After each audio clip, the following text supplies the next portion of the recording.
दीजिए बस थोड़ा सा, है ताकि ये जो दाएं बाएं लोग बैठे हैं इसे हटा दीजिए। अब हम वहाँ तो जाने वाले नहीं। आराम से आराम से। दोनों तरफ से हटा दीजिए।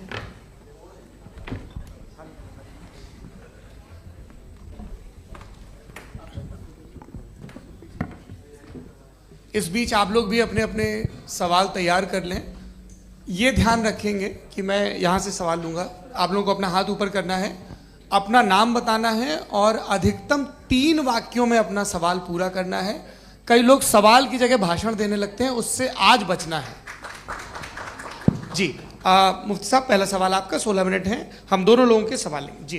जी बहुत शुक्रिया। आपकी जो अभी बात हुई बहुत अहम थी, मैं इसको चाहूँगा कि आगे डिस्कस करूँ, लेकिन चूँकि अभी ये वो सेगमेंट है क्रॉस एग्जामिनेशन, तो सबसे पहला सवाल आपसे ये है कि जो मैं इतनी देर से कॉन्टिंजेंसी आर्ग्यूमेंट आपको बता रहा था, ये अकल से ही बता रहा था हजरत, आप ये बताएं कि आप इन्फिनिट रिग्रेस ऑफ कॉजेस को पॉसिबल मानते हैं या नेसेसरी बीइंग के एग्जिस्टेंस को सही समझते हैं, चूंकि 2 ही ऑप्शन हो सकता है, आप ये बताएं।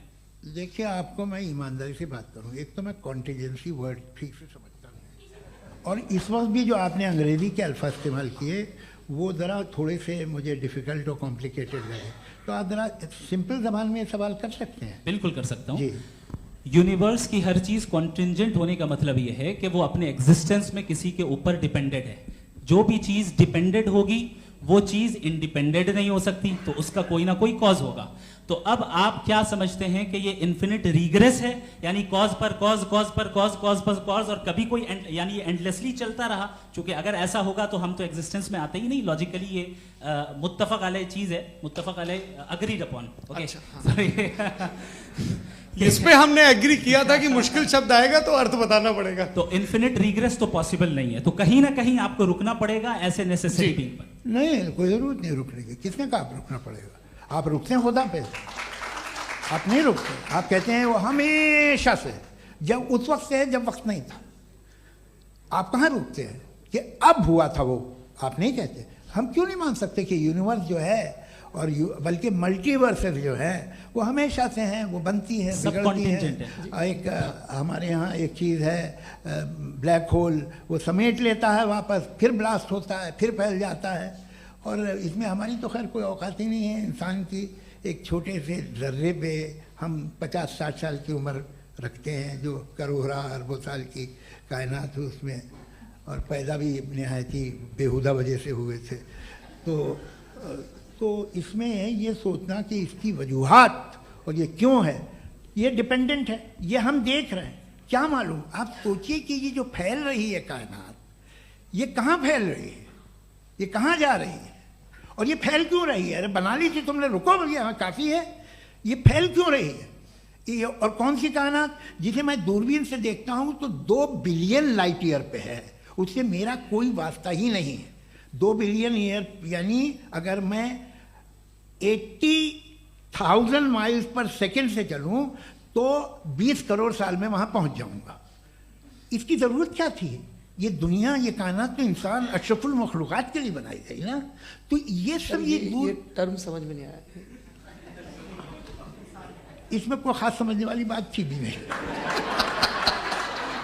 ये जो अल्टीमेट कहा यह जाता है कि ये जो पूरी यूनिवर्स है, ये जो दुनिया है, ये इंसान के लिए बनाई गई। अच्छा, ये सब इंसान के लिए। क्यों साहब, सही है ना?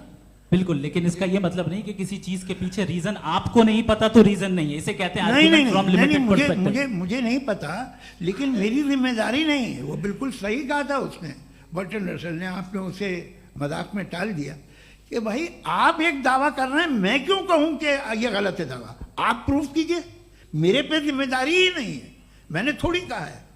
आप प्रूफ कीजिए कि ये सही है। आप आर्ग्यूमेंट ऑफ कंटिजेंसी का जवाब ही नहीं दे रहे हैं। पूछना चाहेंगे? आप सवाल पूछना चाहेंगे मुफ्ती साहब से? क्योंकि ये क्रॉस एग्जामिनेशन का दौर है। आप जैसे पहले बोल रहे थे फेथ को लेके कुछ, मैं ये पूछना चाहूँगा कि खुदा ने जो भी रेवलेशन किए हैं, एक मज़हब के नहीं बहुत से मज़हबों में किए हैं, अलग अलग रेवलेशन है। कहीं कुछ एक बातें हैं, कॉन्ट्रडिक्शन भी है आपस में, कहीं कुछ आप कर सकते हैं, कहीं कुछ नहीं कर सकते। ऐसा नहीं है कि सबकी कोड ऑफ मॉरल एक है। तो ये किस्सा क्या है? अब आप ये देखिए कि मुझे कभी कभी लगता है कि ये जो फुटबॉल फाइनल होता है, लाखों लोग होते हैं, फिर वो टीवी कवर कर करोड़ों लोग, अगर उसमें खुदा की एक बूमिंग आवाज़ आ जाती, मैं गॉड हूँ, तो सारे लोग अभी सुन लेते और टीवी पे भी सुन लेते, किस्सा खत्म होता। ये इतनी राजदारी क्या है कि तुम सामने कुछ तो सबूत दे दो हमें सॉलिड। ये कह साहब ये यूनिवर्स कैसे बनी, इससे मसला क्या हल होगा? मैं पूछूंगा आपसे खुदा कैसे बना, क्यों नहीं पूछूंगा कैसे बना? बल्कि वो तो कायनात से कहीं ज़्यादा इंटेलिजेंट है, कायनात से कहीं ज़्यादा कॉम्प्लेक्स। जी वो हमेशा से है, आप कहेंगे मैं मान लूँगा। अच्छा दोयम वो कादिर मुतलक, यानी कादिर मुतलक का मतलब ओमनीपोटेंट, वो जो चाहे कर सकता है, आपको नौकरी दिलवा सकता है, आपकी अच्छी जगह शादी करवा सकता है, आपके पड़ोसी का मुकदमा हरवा सकता है, आपको जिता सकता है, सब काम करता है। थोड़ा सा माइक क्लोज जी। वो इस दुनिया को चला कैसे रहा है, ये दुनिया कैसे चल रही है, आपको इस पर हैरत नहीं होती? या क़यामत के बाद कभी एक जस्टिस होगा, जब ये बच्चा मर चुका होगा जिसकी धज्जियाँ उड़ गई बम से, इसको इंसाफ मिलेगा तब? अच्छा अब जवाब दूं? हाँ जी जी। मैं वही इसीलिए आप की तरफ। सबसे पहले आपने रेवलेशन और स्क्रिप्चर्स की बात की, इस पे मैं बात कर सकता हूं लेकिन आज नहीं करूंगा चूंकि वक्त कम है, कभी और इस पे डिस्कस करेंगे। मैं तैयार हूं उस पे भी बात करने के लिए। ये क्योंकि अभी हमारा से topic- राउंड 2 की भूमिका तय हो रही है। डज गॉड एग्जिस्ट राउंड 2 जी। चूंकि आज गॉड के एग्जिस्टेंस पे बात है तो मैं उसी के रिलेटेड जो है आपके सवालात को एंटरटेन भी करूंगा और मैं भी पूछूंगा। आपने कहा कि आपने साबित ही नहीं किया, जबकि आर्ग्यूमेंट ऑफ कॉन्टिजेंसी बुनियादी आर्ग्यूमेंट है। आप मुझे कॉन्टिजेंसी का मतलब बताइए, आपका मतलब क्या है कॉन्टिजेंसी? कॉन्टिजेंसी का मतलब यह हुआ कि हर वो वजूद जो किसी भी चीज का पाबंद है, हर वो वजूद या हर वो चीज जो अपने एग्जिस्टेंस में किसी भी चीज के पाबंद है और उससे बाउंड है, उसको उसकी जरूरत है, उस पर डिपेंड करती है, तो जाहिर सी बात है कि उसका कोई ना कोई कॉज होता है। ये तो अक्ल की बात है, ये आप रीजनिंग की बात करते हैं, मैं वही कर रहा हूं। दूसरी चीज आपने ये बात कही कि इतने बिलियन लाइट ईयर्स दूर है, उसका मेरा क्या लेना देना। फिर मेरे ख्याल से आपको ये नहीं कहना चाहिए I think therefore I am an atheist. आपको सोचना चाहिए, सिर्फ आप एक लिमिटेड दायरे में रहकर नहीं सोचें बल्कि बाहर निकलकर सोचें। आपने तीसरा सवाल किया, आपने 2-3 सवाल एक साथ किए। ऐसी बातें ना कीजिए, कुत्तों को इतराज हो जाएगा आप पे कि आप कुछ भी सोचिए, ये इजाजत आपको है नहीं, मुझे है।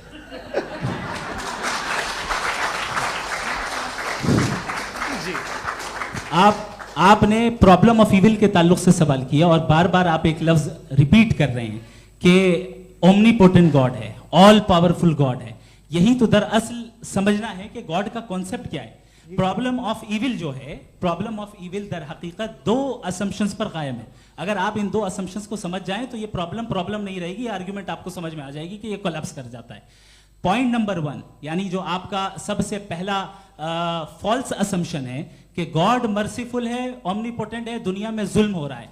लेकिन आपको यह समझना चाहिए कि हमारे वर्ल्ड व्यू के मुताबिक गॉड सिर्फ ओमनीपोटेंट और सिर्फ मर्सीफुल नहीं है, बल्कि वो ऑल वाइज भी है और वो ऑल नोइंग भी है। उसके हर काम के पीछे हिकमत और विजडम है। ये कोई जरूरी नहीं है कि वो हिकमत और विजडम आपको समझ में आए या मुझे समझ में आए।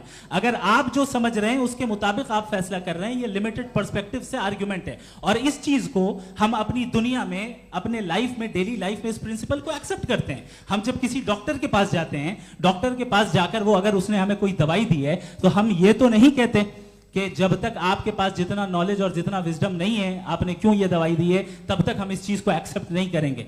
नहीं कहते, हम उसकी अथॉरिटी को तस्लीम करते हैं। क्यों? क्योंकि उसकी हम जानते हैं कि वो नॉलेजेबल है, वो विजडम वाला है, हमसे ज्यादा नॉलेज और हमसे ज्यादा विजडम है। बताएं सर। नहीं, डॉक्टर में और खुदा में बड़ा डिफरेंस है। डॉक्टर पढ़ा लिखा होता है एक, तो मैं उसकी बात सुनूंगा।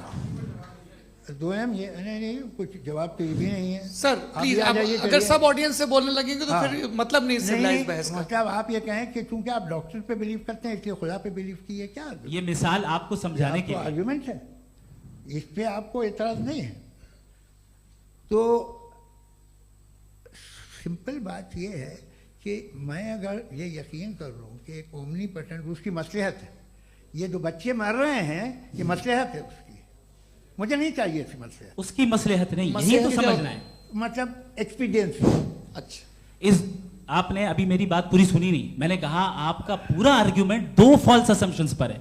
एक फॉल्स असम्पशन मैंने बता दिया, दूसरा फॉल्स असम्पशन ये है कि इस दुनिया में इविल के होने का कोई गुड रीजन नहीं है, जबकि हमारे पास बाज रीजंस मौजूद हैं, हमारे पास बाज वजूहात मौजूद हैं। अगर इस दुनिया में इविल ना हो तो आप गुड को डिफाइन कैसे करेंगे? अगर जुल्म ना हो आप इंसाफ को समझेंगे कैसे? अगर तारीकी ना हो तो आप लाइट को समझेंगे कैसे?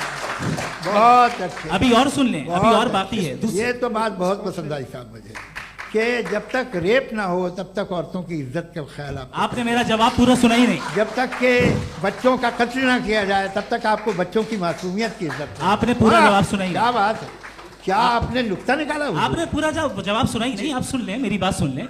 ये मैंने आपको एक चीज बताई। दूसरी चीज, इस दुनिया में हम आए हैं टेस्ट के लिए, हमारा टेस्ट हो रहा है और हर इंसान का अलग अलग अंदाज में टेस्ट होता है। और इस दुनिया में अगर इविल मौजूद है तो वो इविल जरिया है हमारे अंदर ह्यूमन नोबल क्वालिटीज को डेवलप करने का और अलग अलग फील्ड में प्रोग्रेस करने का। और अगर हमारे अंदर और इस दुनिया में इविल नहीं होता तो बताइए टेस्ट का मतलब क्या होता? अगर मैं अपने स्टूडेंट को एमसीक्यूज दूं और उसमें सिर्फ राइट आंसर लिख कर दे दूं और कहूं तुम्हारा टेस्ट हो गया, ये मीनिंगलेस है। इस दुनिया में अगर हम टेस्ट के लिए आए हैं तो जाहिर है गुड एंड इविल दोनों मौजूद है। तो अगर गुड एंड इविल दोनों मौजूद है तो ये इविल भी खुदा का बनाया हुआ है? जी हाँ, खुदा का बनाया हुआ है। लेकिन अच्छा, चलो अच्छी बात। जी बिल्कुल, तो बिल्कुल खुदा ने बनाया। अभी तो ये है कि जो मेजॉरिटी है दुनिया में वो इविल है, तो ये खुदा एक्चुअली इविल के साइड पे लग रहा है मुझे। बिल्कुल भी नहीं, मैं बता मेजॉरिटी में तो वो है।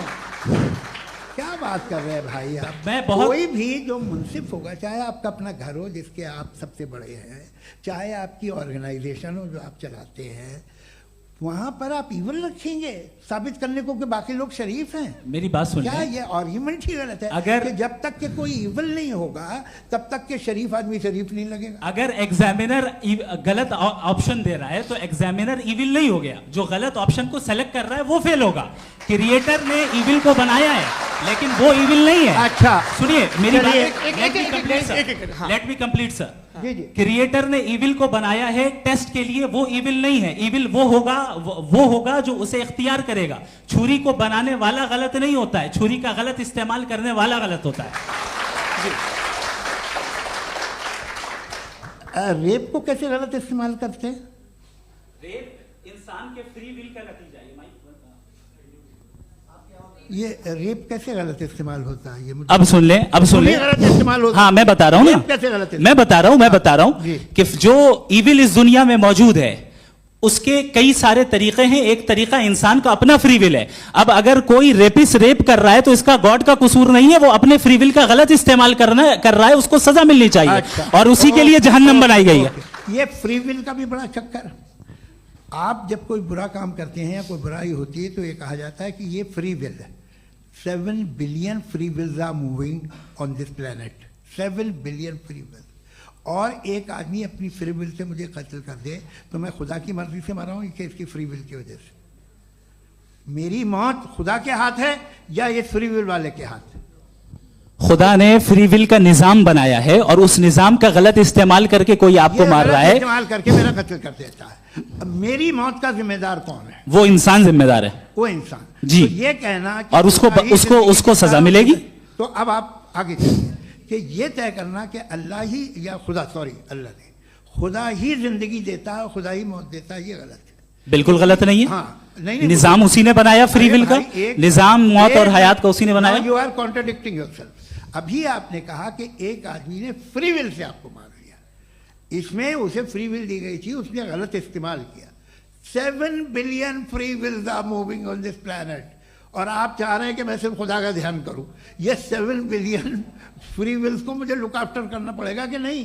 ये तो तबाहियां कर रही हैं और तबाहियां ज़्यादा हो रही हैं। बिल्कुल। तो अगर आप बताएं अगर खुदा नहीं है फॉर एग्जाम्पल, तो आप इविल को कैसे डिसाइड करेंगे? यानी how can you define evil objectively without God? देखिए, दुनिया में 2 तरह के जानवर हैं। एक जो अकेले रहते हैं जंगल में और एक जो ग्रुप्स में रहते हैं।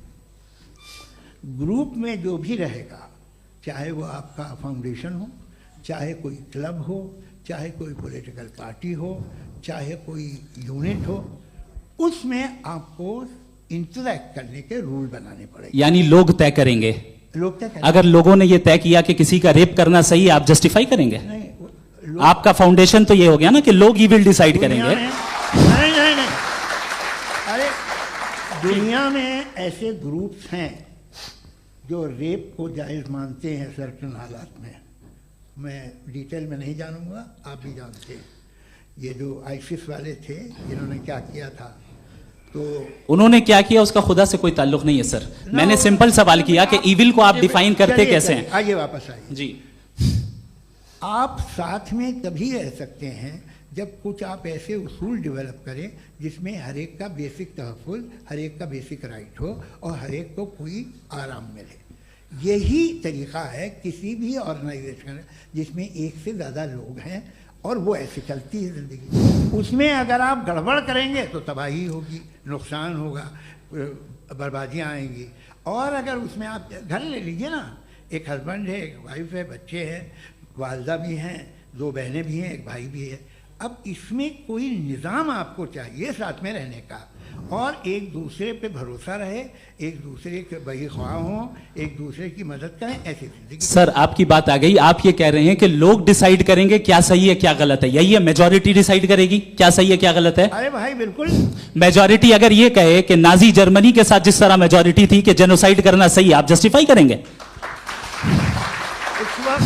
उस वक्त आपका ये सवाल सिर्फ उसके बाद क्लोजिंग करेंगे। हाँ, उस वक्त प्लेनेट पे जो लोग थे हाँ। उनमें कितने लोग हिटलर को सही समझते? अच्छा, प्लेनेट की मेजॉरिटी तय करेगी, सोसाइटी की नहीं। प्लेनेट की मेजॉरिटी गॉड के एग्जिस्टेंस को सही मानती है, आप क्यों नहीं मानते? ये हेलो ये क्रॉस क्वेश्चन का राउंड यहाँ पर समाप्त होता है।